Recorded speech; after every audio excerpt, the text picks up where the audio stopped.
Mohanavani Telugu podcast వింటున్న శ్రోతలందరికీ హృదయపూర్వక ధన్యవాదాలు. ముందుగా అందరికీ శుభ గురువారం. ఈరోజు కూడా సాయిబాబా యొక్క అద్భుతమైన లీలను వినేద్దాం. బెంగళూరుకు చెందిన ఒక చిన్న పిల్ల పేరు సూర్య. ఆ అమ్మాయికి బాబా అంటే ఎనలేని భక్తి. ఆమె దగ్గర చిన్న పిల్ల ఉంది. ఆ పిల్లంటే ఆమెకు ఎంతో ఇష్టం. ఇది ఎలా జరిగిందంటే, ఒకరోజు ఒక పెద్ద పిల్లి వాళ్ళ ఇంట్లో ప్రవేశించింది. పిల్లి అంటే సూర్యకు ఇష్టం కాబట్టి తల్లి తండ్రి దాన్ని ఇంటిలోనే ఉండనిచ్చారు. కొద్ది రోజుల తర్వాత తల్లి సూర్యను తీసుకుని మల్లేశ్వరం బాబా గుడికి వెళ్ళింది. అక్కడ జరిగే సాయి భజన కార్యక్రమం చూశారు. ఇంటికి తిరిగి వచ్చేసరికి పెద్ద పిల్లి చిన్నదాన్ని పట్టుకుని చితకొట్టింది. ఆ దెబ్బలకి తట్టుకోలేక చిన్న పిల్లి ముఖమంతా వాచిపోయింది. దాని 2 కళ్ళు పోయి కనుగుడ్లు దెబ్బతిని రక్తం కూడా వచ్చింది. ఒక మూల పడుకుని మ్యావ్ మ్యావ్ అంటూ దీనంగా మురుగుతున్నది.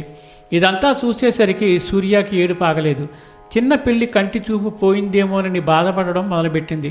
ఆ పిల్లను చేతుల్లోనికి తీసుకుని బాబా ఫోటో దగ్గరకు పరిగెట్టింది.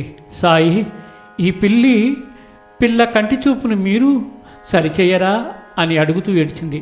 వెంటనే ఊది డబ్బాలోంచి కొంత ఊదిని బయటకు తీసి దాని దెబ్బల మీద పూస్తూ, బాబా, నా పిల్ల కంటి చూపు కోల్పోకుండా రక్షించండి అని ప్రార్థన చేసింది. చెబితే నమ్మరు, కానీ విచిత్రంగా కొద్ది నిమిషాల్లోనే పిల్ల కంటి రక్తస్రావం ఆగిపోయింది.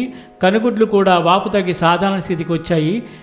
పిల్ల దెబ్బల నుండి కోలుకుని పూర్వంలాగే అటు ఇటు తిరగడం ప్రారంభించింది. అయితే కొన్ని సంవత్సరాల తర్వాత దురదృష్టం వల్ల వాళ్ళ కుటుంబం అనేక ఇబ్బందిని ఎదుర్కోవాల్సి వచ్చింది. డబ్బులు లేని వాళ్ళైపోయారు. పేదరికం వాళ్ళని బాధపెట్టింది.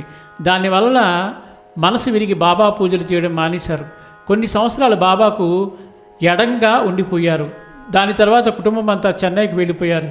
అప్పటికీ బాబాను విడిచిపెట్టే ఉన్నారు. 2 నెలల తర్వాత సూర్య తల్లికి బాబా ఆజ్ఞ వినబడింది. అదే భజన చేయండి అన్నమాట.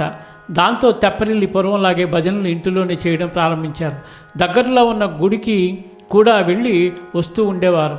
ప్రారబ్ధం తీరి బాబాపై నమ్మకం తిరిగి పెరిగింది. అదే ప్రకారం ఆర్థిక పరిస్థితి కూడా మెరుగుపడింది. స్వతహాగా సూర్య తల్లి భాషాపరమైన జ్ఞానం కలిగిన మనిషి.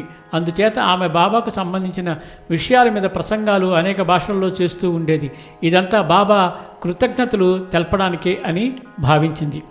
ఈ అద్భుతమైన కథ విన్నాం కదా. ఇంకా ఆలస్యం చేయకుండా మనలాంటి ఎందరో సాయి భక్తులకు షేర్ చేసి ఆ సాయినాథుని యొక్క కరుణా కటాక్షాలకు పాత్రలు కావాలని కోరుకుంటూ సర్వేజన సుఖినో భవంతు, లోకా సమస్త సుఖినో భవంతు.